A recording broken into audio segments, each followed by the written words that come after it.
Assalamualaikum warahmatullahi wabarakatuh. Kami dari kelompok 1 ingin menyampaikan materi tentang perencanaan pendidikan. Sebelumnya, saya akan memperkenalkan anggota-anggotanya terlebih dahulu.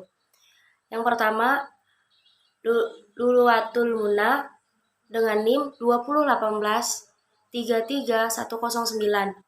Anggota yang kedua, Faiz Akbar Firmansyah dengan NIM 201833171. Anggota yang ketiga, Anita Firdaus dengan NIM 201833199.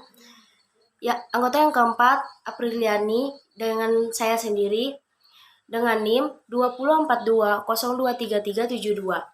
Baiklah, masuk ke materi pengertian perencanaan pendidikan.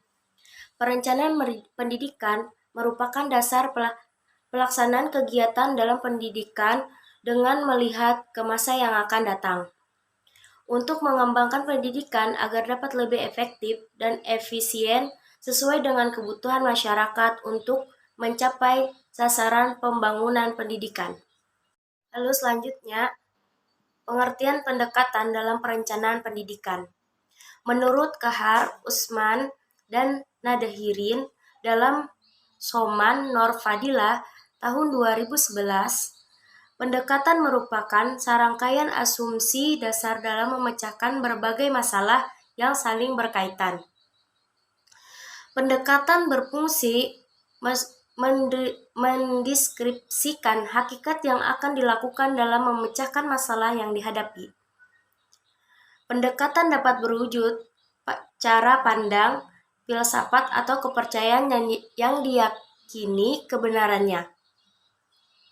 Menurut Endang Sionaria dalam Soma Nur Fadilah tahun 2011, perencanaan pendidikan merupakan suatu proses rasional dalam perumusan kebijakan, suatu instrumen dan teknik dalam penentuan prioritas dan merupakan bagian integral dari perencanaan pembangunan sosial ekonomi suatu bangsa, serta merupakan jembatan penghubung antara harapan peserta didik, orang tua, masyarakat, dan pemerintahan dalam mencapai tujuan pendidikan.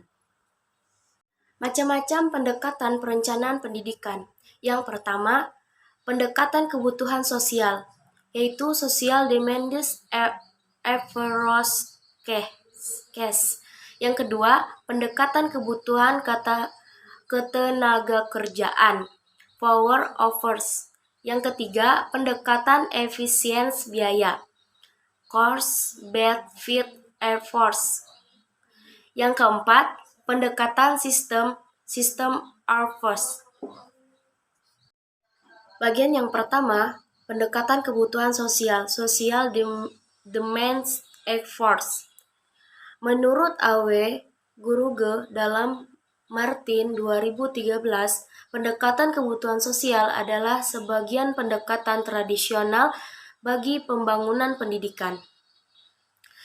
Bagi menyediakan lembaga-lembaga dan fasilitas-fasilitas demi memenuhi tekanan-tekanan untuk memasukkan sekolah serta memungkinkan pemberian kesempatan kepada pemenuhan keinginan-keinginan murid dan orang tua secara bebas. Pendekatan kebutuhan sosial dalam perencanaan pendidikan digunakan, maka para perencanaan pendidikan harus memperkirakan kebutuhan pada masa yang akan datang dengan menganalisis pertumbuhan penduduk, tertisipasi pendidikan, arus murid dari satu tingkat ke tingkat tertentu, dan pilih keinginan masyarakat secara individu. Tentang jenis pendidikan, perencanaan juga merencanakan penggunaan fasilitas secara optimal agar pemerintahan masyarakat terpenuhi.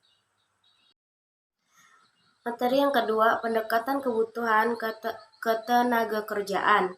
Menurut Martin tahun 2013, pendekatan kebutuhan ketenagakerjaan mengutamakan adanya keterkaitan antara lulusan sistem pendidikan dengan tuntutan peningkatan akan tenaga kerja pada sebagai sektor pembangunan.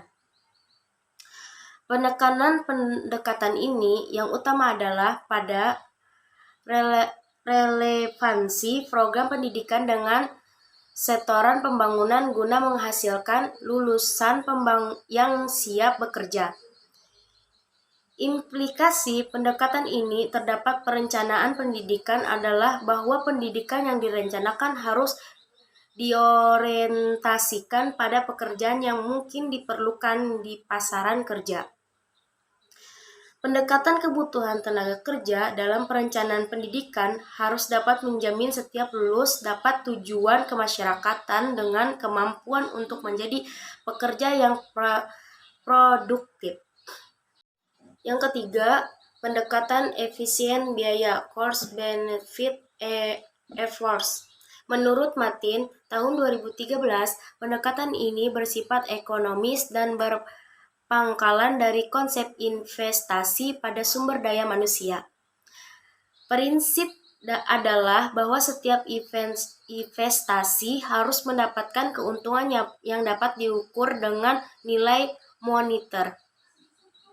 Pendekatan efisien biaya disebut juga sebagai pendekatan rate of growth efficiency yang bertujuan untuk mengukur pendidikan dari sudut hasil atau keuntungan yang diperoleh.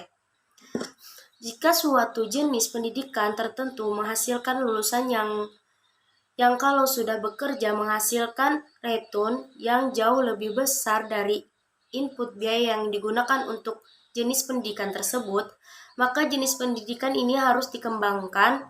Jika tidak menguntungkan, sebaiknya dipikirkan kembali apakah jenis pendidikan tersebut perlu dilanjutkan atau tidak. Keempat, pendekatan system efforts. Johnson dan Rogenwi dalam Rambe tahun 2011 mengemukakan bahwa pendekatan sistem meliputi menggunakan berbagai konsep yang serasi dan teori sistem yang umum dalam rangka memahami teori organisasi dan praktek manajemen. Pendekatan sistem dapat digunakan sebagai suatu pendekatan dalam memecahkan permasalahan di semua bidang kehidupan, mulai dari tingkat permasalahan yang paling sederhana sampai pada tingkat seperti dalam proses perencanaan pendidikan. Jadi teman-teman, kesimpulan dari materi kami ini, pendekatan merupakan serangkaian asumsi dasar dalam memecahkan berbagai masalah yang saling berkaitan atau bersangkutan. Terdapat 4 pendekatan dalam perencanaan sistem pendidikan, yaitu pendekatan berdasarkan permintaan masyarakat berdasarkan pendidikan. Yang kedua, pendekatan berdasarkan kebutuhan tenaga kerja. Yang ketiga, pendekatan efisiensi biaya. Dan yang terakhir, pendekatan sistem atau pendekatan integratif. Ketiga, perencanaan pendidikan saling berhubung satu sama lain. Apalagi salah satu pendekatan pendidikan tidak berjalan dengan baik, maka tujuan pendidikan akan terhambat. Setiap pendekatan mempunyai kelebihan dan kekurangan masing-masing. Meskipun begitu, pendekatan perencanaan pendidikan sangat penting demi terwujudnya tujuan pendidikan secara efektif dan efisien. Sekian pemaparan dari kami. Jika ada kesalahan dalam pengucapan atau penulisan dari PPT kami, mohon dimaafkan.